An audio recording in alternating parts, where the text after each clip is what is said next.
This is so wizard, Annie.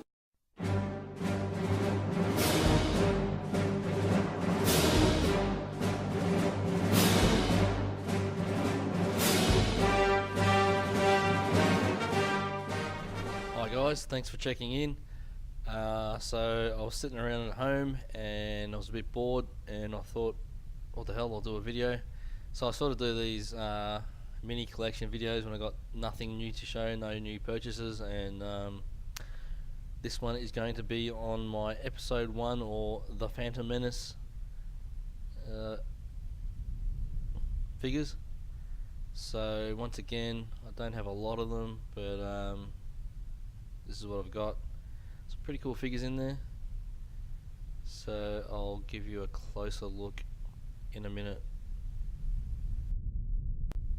Alright, so this is made up of figures from a number of different lines, and starting off with the episode 1 line here, you can see this is a Newt Gunray, and they did these Nemoidians pretty cool for figures back in the day. They were, I mean, simply articulated, but they looked really, really good.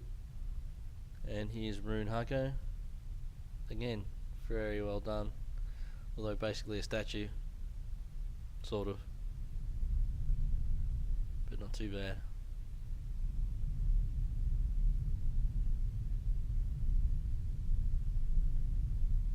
And also, this is one of the vintage collection figures, Dolte Dauphine. Very nicely done again. Had a bit more articulation and soft goods and all sort of stuff, but it still sort of works in with the rest of those other two guys. And now I really love this figure. This is obviously Boss Nass. This is not the episode 1 version. This is, I'm pretty sure it's the Power of the Jedi version. It's got a hard plastic sort of cape or whatever he's wearing, but this is a fantastic figure. The episode 1 version was undersized, I'm pretty sure, but this one just looks spot on, really well painted.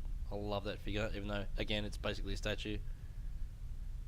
And this is another cool figure, C.O. Bibble, C.O. Bibble, I don't know exactly how you pronounce that, but yeah, pretty basic but nicely done.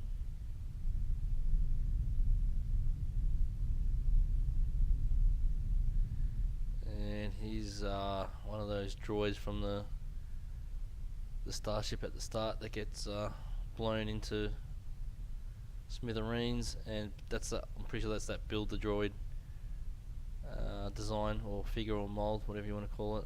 All those 3 figures are, and I'm pretty sure the R2-D2 that's coming out in the next wave of the forcing figures is using that Build the Droid design, but they've filled in those holes as well, so that should be pretty cool. I love this C-3PO. This is another episode 1 line figure, 5 points of articulation, but the detail, look at the sculpt is amazing, but the detail in the paintwork, all those individual wires painted, and it's not sloppy. It's that's a fantastic figure. Another episode 1 line figure, Watto. Very simply articulated, but sculpted well and painted very well as well. I really like that figure.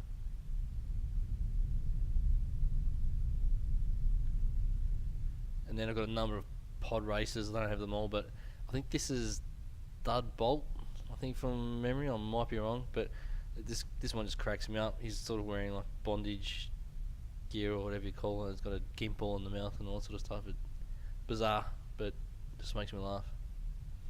Another couple of episode 1 line figures, Chancellor Valorum and Senator Palpatine. Really cool, these figures. That's not a bad likeness to Terrence Stamp as Chancellor Valorum, and obviously Ian McDiarmid as Palpatine. Not too bad as well. And last but not least, I like most of these figures, but this is another vintage collection figure, the Naboo Pilot, generic sort of Naboo Pilot. This is a really underrated figure in my opinion. It's got a bit of an oversized coat or robe, whatever you want to call it, but I still like that.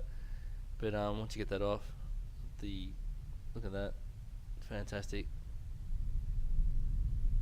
Really like that figure. Okay, so I think that's about it for this video. In the next few weeks, I've got a few bits and pieces coming in. Hopefully by the end of this week, I'll have a couple more Hot Toys figures. I'll do some videos on those. Can't wait to get them. They're going to be fantastic. And then maybe next week, a few other things as well. So thank you very much, guys, for watching. I hope you enjoyed, and may the force be with you.